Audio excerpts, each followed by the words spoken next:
Cropping pattern for productivity and sustainability. Cropping pattern refers to the proportion of area under different crops at different points of time. The cropping pattern is dependent on various factors like the agroclimatic condition of the region, availability of resources like land and water, market forces, socio-economic condition of the farmers, and change as per the available resources.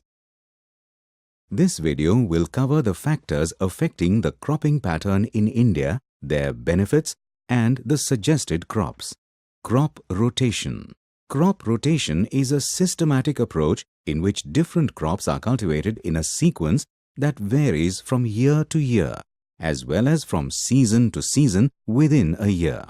Crop rotation helps in controlling weeds, pests, and disease attacks in cotton.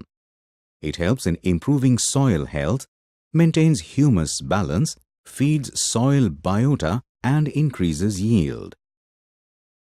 Cotton crop rotation can be done with cereals like sorghum and ragi, which would loosen compacted soil because of its fibrous root systems and control whitefly. Legumes like green gram, black gram, soya bean would add nitrogen to the soil and control helicoverpa and erias. Grains like maize would increase the organic matter in the soil. Intercropping. Growing two or more crops simultaneously on the same piece of land is known as intercropping. Having diverse crops allows the farmer to have some income even if the primary crop is damaged or does not yield as much as expected. Intercropping improves the soil, controls pest increase, manages moisture and water efficiency, and enhances biodiversity.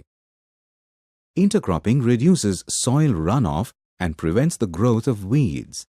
It also optimizes the intake of nutrients and moisture by each crop to the level of requirement. The cotton system is ideally suitable for intercropping because of the relatively long duration and its slow growth in the initial stages.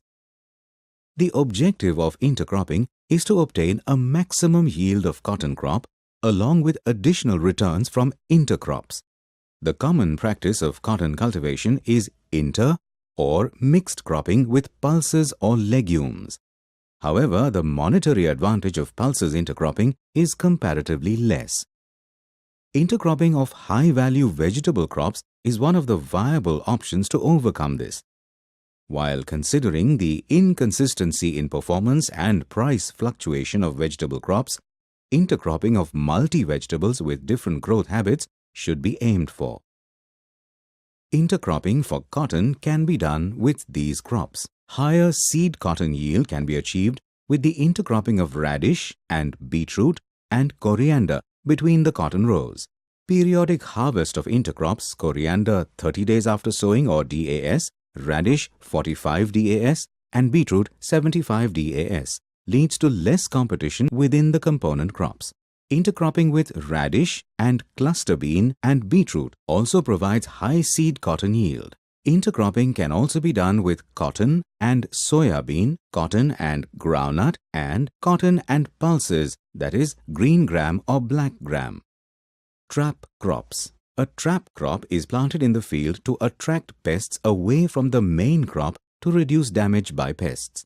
The major goal of cultivating trap crops, in some cases mixed cropping, is to confuse the pests and insects by creating camouflage using the color or odor of the main crop. The insects feeding on these crops must then be removed and destroyed.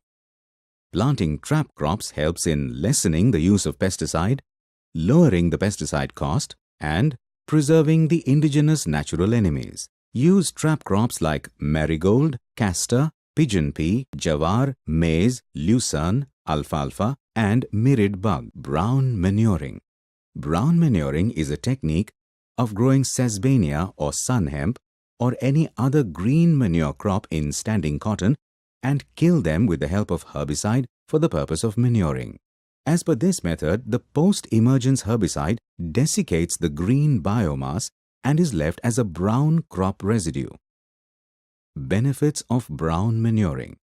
Improves soil health, increases buffering capacity to moderate changes in soil pH, reduces weeds, improves soil structure, increases water infiltration and retention, reduces wind and water erosion risk, reduces the impact of extreme temperatures. The change in the cropping pattern and introduction of crops which enhance the soil fertility are necessary to make agriculture more remunerative and sustainable.